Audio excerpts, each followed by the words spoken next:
잠언 12장 13절 14절입니다.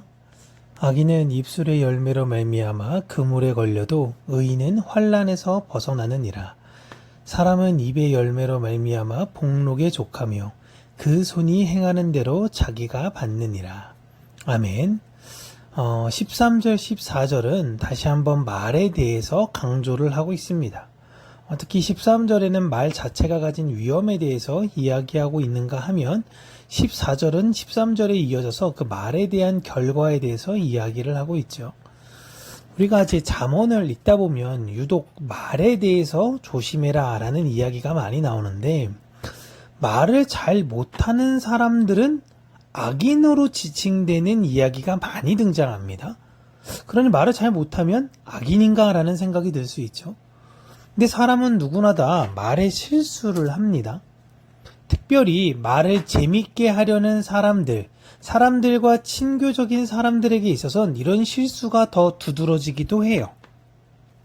그런데 그 말로 늘 행복을 주다가 한두 번 실수를 하게 된다면 그 사람은 악인이 되는 것인가 라는 거죠. 아니면 내가 다른 사람들에게 행복을 주거나 즐겁게 할 때는 의인이었다가 내가 다른 사람들을 실수로 해서 실족해하게 되면 나는 그 순간은 악인이 되는 것인가. 그런데 성경에서는 한 우물에서 단물과 쓴물이 나올 수 없다라고 하십니다. 우리가 과거엔 쓴물이 나왔을지 모르겠으나 이제는 예수 그리스도로 인하여 단물을 내어놓는 우물이 된 것이죠. 고로 우리의 혀도 이제는 이 세상을 향한 악의 메시지를 전할 수가 없고 오직 의의 메시지만 전할 수 있다라는 것입니다. 그렇게 우리는 잠언에서 말하는 그 말에 대한 것을 잘 이해할 필요가 있습니다. 여기에서 말을 실수하는 사람은 우리가 세상에서 만났을 때 그 말에 대한 의도를 아는 자들에 관한 내용이에요.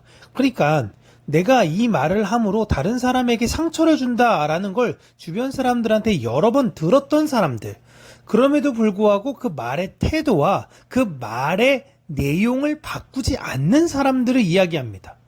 여러분, 이들 중에서 특별히 감정이 없어서 그렇게 내어놓는 것 자체가 실수인가 라고 생각하는 사이코패스나 소시오패스 같은 사람들은 혹시나 그런 검사를 해봐야 돼요. 그런 특별한 경우를 제외한다면 내가 누군가에게 한 말이 그 사람을 진정으로 위하는 것이 아니라 그 사람을 넘어뜨리려고 하는 말이 되는 것은 그 말을 하는 당사자가 알고 있습니다. 이건 가족 간에서도 일어나고요. 학교에서도 일어나고 직장에서도 일어납니다. 그렇게 내가 말을 던져놓고도 내가 후회하게 되죠. 그리고 이런 사람들은 주변에도 참 많이 있습니다. 그리고 이런 사람들의 그 마지막도 사실 우리가 알아요. 참 말 나쁘게 하는 사람들, 되게 교만한 말을 하는 사람들, 이런 사람들의 마지막, 그 말로도 우리가 다 알고 있습니다. 그렇다면 우리는 어떤 말을 하면서 살아가야 하는가라는 거를 이런 사람들을 보면서 생각을 해야 되는 것인데, 하나님 믿는 사람들도 이 세상에서 다른 사람을 상처 안 주고 살아갈 수는 없는 것이죠. 우리도 상처를 줄 수밖에 없는 사람들입니다. 그냥 여기서 처세로서 내가 어떠한 말, 어떠한 단어, 어떠한 태도, 이런 거를 가르쳐 주려고 잠언을 우리에게 주신 것이 아니라 우리들은 이 세상에서 예수 그리스도의 사랑을 전하는 그 말을 가진 자로 부름받았다라는 걸 기억해야 한다라는 것입니다. 우리도 다른 사람들 통해서 상처를 받아요. 근데 우리는 그 상처를 예수 그리스도로 극복한 사람들이어야 한다라는 것입니다. 이게 어려워요. 이게 어렵지만 그것을 극복해 나아가야 되는 것이죠. 우리에게 십자가가 있다라는 것은 하나님을 욕하는 내가 용서를 받았다라는 증거입니다. 내가 너를 용서했으니 이젠 너도 다른 사람들을 용서해야 한다. 주님이 우리에게 가르쳐 주신 그 기도의 내용인 것처럼 우리도 다른 사람의 죄를 용서했듯이 하나님께 우리의 죄를 용서를 간구해야 된다라는 것입니다. 이게 우리의 말의 열매가 되어야 되는 거예요. 그런 사람들은 14절에 나오듯이 우리의 그 말의 열매로 복록을 얻게 돼. 즉 하나님께서 주신 선한 것들로 채워가게 된다라는 것입니다.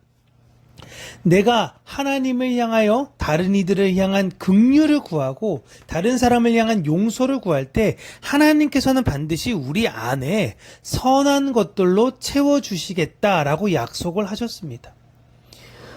우리의 이 혀의 권세, 우리의 이 혀는 이제 주를 찬양하기로 새롭게 지음을 받았습니다. 이 세상의 맛, 이 세상의 권력, 이 세상의 것을 위하여 나의 혀는 이제 죽은 것입니다.